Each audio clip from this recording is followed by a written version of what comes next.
नमस्कार। आज हम एक बहुत ही दिलचस्प कहानी सुनने वाले हैं। एक ऐसी कहानी जो ये साबित करती है कि सबसे बड़ी लड़ाइयाँ हथियारों से नहीं बल्कि दिल और हुनर से जीती जाती हैं। कहानी का नाम है बहादुर नगाड़े वाला। तो चलिए इस कहानी को ना एक सवाल से शुरू करते हैं। क्या संगीत में, म्यूजिक में इतनी ताकत हो सकती है कि वो एक हारी हुई बाजी को पलट दे? मतलब क्या एक गाना या कोई धुन एक युद्ध भी जिता सकती है? अजीब लगता है ना सुनने में, पर आज की हमारी कहानी इसी सवाल के आसपास घूमती है। तो हमारी कहानी का जो हीरो है उसका नाम है चार्ली।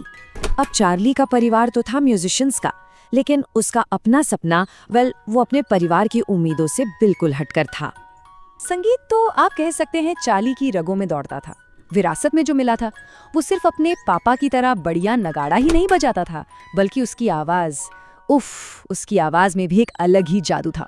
और उसका नेचर इतना अच्छा था, इतना दयालु और खुशमिजाज कि हर कोई उसे पसंद करता था। और यहीं पर कहानी का असली क्लैश शुरू होता है। एक तरफ उसका परिवार था जो चाहता था कि वो अपने पिता की तरह एक बड़ा म्यूजिशियन बने, और दूसरी तरफ था चार्ली जिसका दिल सिर्फ और सिर्फ वर्दी पहनने और देश की सेवा करने के लिए धड़कता था।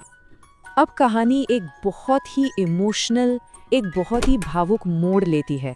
यहाँ चार्ली और उसकी माँ के बीच एक ऐसी बात होती है जो सब कुछ बदल देती है। देखिए, एक माँ का डर तो बिल्कुल जायज था। उन्होंने अपने दिल की बात कह दी, बेटा तुम मेरे इकलौते हो, अगर तुम्हें कुछ हो गया तो मैं कैसे जीऊंगी। ये आवाज किसी भी माँ के दिल से ही निकल सकती है। लेकिन चार्ली का जो जवाब था वो उसकी उम्र से कहीं ज्यादा बड़ा था, कहीं ज्यादा मैच्योर। उसने अपनी माँ से कहा, माँ, अगर हर माँ आपकी तरह ही सोचने लगेगी तो फिर इस देश का क्या होगा? इसकी सीमाओं की रक्षा कौन करेगा? हम तो गुलाम बन जाएंगे। चार्ली के इन शब्दों ने ना सीधा उसकी माँ के दिल को छू लिया। उन्हें एहसास हुआ कि उनका बेटा अब सिर्फ एक बेटा नहीं बल्कि देश का एक जिम्मेदार नागरिक बन गया है जो पूरे देश के बारे में सोच रहा है। जाहिर है उनके लिए ये बहुत गर्व का पल था। और फिर किस्मत ने चार्ली को वो मौका दे ही दिया जिसका उसे इंतजार था। एक ऐसी घटना हुई जिसने उसके सपने को हकीकत बनाने का रास्ता खोल दिया। इसके बाद तो घटनाएं बहुत तेजी से घटी। सबसे पहले पड़ोसी देश के साथ जंग छिड़ गई। फिर राजा का हुक्म आया कि देश के सभी नौजवान सेना में भर्ती हों, और ये सुनते ही चार्ली की तो जैसे मुराद पूरी हो गई। उसने एक पल भी नहीं गवाया और फौरन अपना नाम लिखवा दिया। अब यहाँ एक बड़ी दिलचस्प बात हुई। जब चार्ली जा रहा था तो उसके पिता ने उसे अपना नगाड़ा अपने साथ ले जाने को कहा। ये उस वक्त एक बहुत छोटी सी बात लगी होगी, लेकिन जैसा कि हम आगे देखेंगे ये बहुत बहुत जरूरी साबित होने वाली थी। लेकिन जंग का मैदान वैसा बिल्कुल नहीं था जैसा चार्ली ने कल्पना की थी। हकीकत बहुत ज्यादा कड़वी थी। जल्द ही हालात बिगड़ने लगे और सैनिकों के ऊपर एक गहरी निराशा छाने लगी। हालात बहुत ही ज्यादा खराब थे। सोचिए, सैनिकों को खाने पीने की कमी झेलनी पड़ रही थी, खुले आसमान के नीचे सोना पड़ रहा था, ऊपर से कड़ाके की ठंड और चारों तरफ बस मौत और मायूसी का माहौल था। और इन सब मुश्किलों का नतीजा क्या हुआ? जाहिर है सैनिकों का हौसला टूटने लगा। उनकी लड़ने की जो हिम्मत थी वो खत्म हो रही थी और ऐसा लगने लगा था कि अब हार पक्की है। और ठीक इसी निराशा के अंधेरे में कहानी का सबसे बड़ा, सबसे जरूरी टर्निंग पॉइंट आता है। एक ऐसी आवाज गूंजती है जो पूरी बाजी पलट देती है। ठीक उसी वक्त जब हार बिल्कुल सामने खड़ी थी, चार्ली ने वो किया जो उसके खून में था। उसने अपना नगाड़ा उठाया और अपनी पूरी ताकत से उसे बजाना शुरू कर दिया, जोर जोर से चिल्लाते हुए।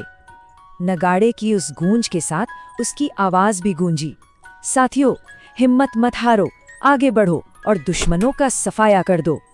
पता नहीं उस आवाज में और उस नगाड़े की थाप में ऐसा क्या जादू था कि अचानक उन थके हारे सैनिकों के अंदर जैसे बिजली दौड़ गई। एक नया जोश, एक नई ऊर्जा भर गई और वो सब लड़ने के लिए फिर से उठ खड़े हुए। और उसके बाद जो हुआ वो तो इतिहास बन गया। एक म्यूजिशियन के बेटे ने अपने हुनर से, अपनी कला से एक हारी हुई जंग का पासा पलट दिया। और ये जीत हमें एक बहुत बहुत गहरी सीख देती है। जंग जीतने के बाद सेनापति ने खुद चार्ली को बुलाया और उन्होंने कहा, चार्ली, अगर आज तुम यहाँ नहीं होते तो हम ये लड़ाई पक्का हार जाते। तुमने अपने हौसले से हम सब में एक नया जोश भर दिया है। हमें तुम पर बहुत गर्व है। सोचिए, चार्ली के लिए इससे बड़ा सम्मान क्या हो सकता था। तो इस कहानी से हमें क्या सीख मिलती है? यही कि कोई भी हुनर, कोई भी टैलेंट छोटा नहीं होता। चार्ली ने अपने म्यूजिक के टैलेंट से सिर्फ जंग ही नहीं जीती, उसने एक सैनिक बनने का अपना सपना भी पूरा किया और अपने परिवार का मान भी बढ़ाया। उसने ये साबित कर दिया कि देश की सेवा करने के लिए सिर्फ हथियार उठाना ही जरूरी नहीं है, आप अपनी कला से भी ये कर सकते हैं।